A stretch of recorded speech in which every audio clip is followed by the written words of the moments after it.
जैसा कि आपको मालूम है, जलालपुर के इलाके में हम काम कर रहे हैं। मैं आपको उसके अगले स्टेप की तरफ गाइड करूंगी, क्योंकि मैंने आपसे काम शुरू करते वक्त ही कहा था कि हम सारे पंजाब को तो खड़ा नहीं कर सकते, मगर हम एक इलाका चुनेंगे और वहाँ पहले हम थोड़ा इमदादी काम करेंगे और बाद में उनको रिहेबिलिटेट करेंगे, नए सिरे से उनको खड़ा करेंगे।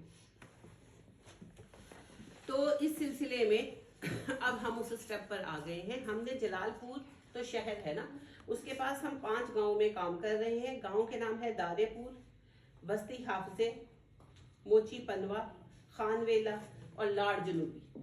ये 5 गांव, ठीक है। अब ये गांव सैलाब में पूरी तरह से बर्बाद हो चुके हैं, तो इनको आबाद करना एक अहम मसला है। सूरत हाल को समझिए, जब सैलाब आया तो जो हमारी पिछली फसल थी वो बिल्कुल तैयार थी। लोगों की कुछ फसल कट चुकी थी और कुछ खड़ी थी, और वो सब कटी हुई और खड़ी फसल बह गई। अगली फसल जो है ये अक्टूबर में बोई जानी थी, मगर बदकिस्मती से पानी खड़ा होने की वजह से फसलें बोई नहीं जा सकी। अब अगली फसल की बवाई जो है वो मार्च अप्रैल में होगी, फरवरी में एंड में शुरू होगी। लेकिन फसल की बवाई के लिए जमीनों का सही होना जरूरी है, और दूसरा क्या जरूरी है? पानी। पानी के बगैर नहीं हो सकता ना। तो सैलाब तो निकल गया, अपने पीछे जमीनों पर रेत की तह छोड़ गया, और थोड़ा बहुत पानी खड़ा है, खेत थोड़े से नीचे होते हैं, तो वो दलदली सा बन गया। दूसरा मसला ये है कि पानी के रिसोर्सेज जो है वो बंद हो गए। Recording stopped. जी, वो एक दलदली सी उनके ऊपर लेयर है, उसको हटाया जाएगा, फिर उस पर हल वगैरह चलाया जाएगा और उनको थोड़ा दिन छोड़ा जाएगा, वो खुशक होंगी, फिर वो इस लायक होंगी कि बीज डाला जा सके। और जाहिर है कि फसल के लिए भी पानी चाहिए और पीने के लिए भी पानी चाहिए। पानी तो माशाल्लाह पंजाब में बहुत है, मगर जो वाटर सप्लाई है वो खत्म हो गई ना। बोर सारे थे वो खत्म हो गए, बैठ गए बिल्कुल।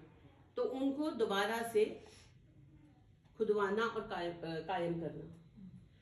तो इसमें 2 प्रोजेक्ट्स बन जाते हैं, एक है जमीन की आबादकारी और दूसरा है पानी के जराए की बहाली। इन 5 गांव में पानी के 10-10 प्रोजेक्ट बनते हैं, यानी कि 5-5 हर गांव में, एक तरह के और 5 एक तरह के। कैसे? ट्यूबवेल जो खेतों को सैराब करेंगे और फिल्टर प्लांट्स जो लोगों को पीने का पानी फराहम करेंगे। हर गांव में 200-250 घर है, किसी में 200 है। जैसे दारेपुर जो है यहाँ पर तकरीबन 350 घर है, और जो बस्ती हाफजे है उसमें सबसे कम घर उसमें है 150। हर घर में 7 से 8 अफराद हैं। तो आप देखिए एक एक आबादी जो है वो 2000, कम से कम 2000 अफराद पर मुश्तमिल है, और 5000 तक ये जाते हैं। ठीक। अब ये है कि एक फिल्टर प्लांट होगा जो कि पूरे गांव को पानी फराहम करेगा, उसका सारा कुछ बनेगा। सब कुछ टूट गया ना, बह गया। सबसे पहले तो उसका बोर होगा, मोटर लगेगी, टैंकी लगेगी, कमरा बनेगा जिसके अंदर सारा सिस्टम होगा, और वहां से पूरे गांव को पीने का पानी जाएगा। और ट्यूबवेल, उसकी भी दोबारा, वो बह गया ना सारा कुछ, तो दोबारा से बोरिंग होगी, फिर सारी मोटर शोटर लगेगी, थोड़ी सी सोलर लगेगी, सब कुछ होगा, और वो सारे खेतों को सैराब करेगी, कई एकड़ जमीन को सैराब करेगी। तो 5 गांवों में एक एक ट्यूबवेल जो उनका मेन था बंद हो गया, उसे हम दोबारा चलाएंगे इंशाल्लाह, और फिल्टर प्लांट भी दोबारा चलाएंगे। तो ये तकरीबन 10 से 12 हजार अफराद को पीने का पानी भी मिलेगा, और बहुत सैकड़ों एकड़ जमीन है जो सैराब होगी, फसलें उगेंगी। सिर्फ उन्हीं का रोजगार नहीं चलेगा, सबका चलेगा। तो जो फिल्टर प्लांट्स हैं उनका खर्चा 10 लाख के करीब है हर, यानी एक फिल्टर प्लांट का, और जो ट्यूबवेल है उसका 15 लाख के करीब है। अब इसमें यह है कि जो इसको एक प्रोजेक्ट को कराना चाहे, कई ऐसे हमारे साथी हैं जिनकी ज़कातें 50-50, 60-60, 70-70 लाख निकलती हैं, तो वो उसमें से आसानी से एक एक प्रोजेक्ट करवा सकते हैं। 2-3 लोग मिलकर भी करवा सकते हैं। तो देखिए एक एक प्रोजेक्ट जिम्मे लें, उसे पूरा कराएं।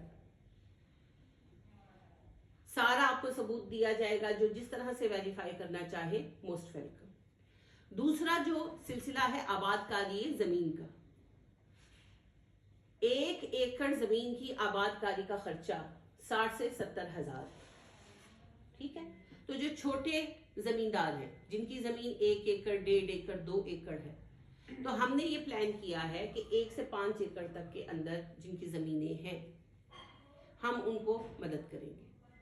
अब जिसकी जमीन 1 एकड़ है उसे अपनी जमीन की आबादकारी के लिए 70 हजार चाहिए, जिसकी 1.5 एकड़ है उसे 1 लाख चाहिए, जिसकी 2 एकड़ है उसे 1,40,000 चाहिए, है ना। और इसी तरह से आप देखते जाएं।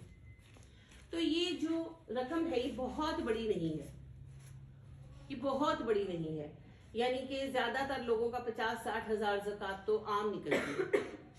तो एक ऐसा जमींदार जिसकी जमीन 1.5-2 एकड़ है, एक नहीं तो 2 लोग मिलकर अपनी ज़कात से ही उसे सपोर्ट कर सकते हैं, और यह हमारे लिए बड़ी रकम नहीं है, मगर उनके लिए आबादकारी हो जाएगी।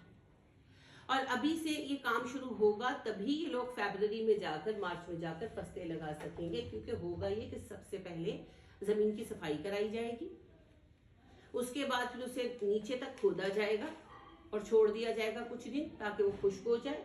फिर उसके बाद हल चलाकर जैसे लेवल किया जाता है खेत को, क्यारियां बनाई जाती हैं एक तरह की, वो बनेगी और फिर जो है वो बवाई होगी। तो ये 2 प्रोजेक्ट्स हैं, एक है पानी की फराहमी और दूसरा है जमीन की आबादकारी। मैंने दोनों की रेंज भी आपको बता दी है, मकासिद भी बता दिए हैं, जगह भी बता दी है।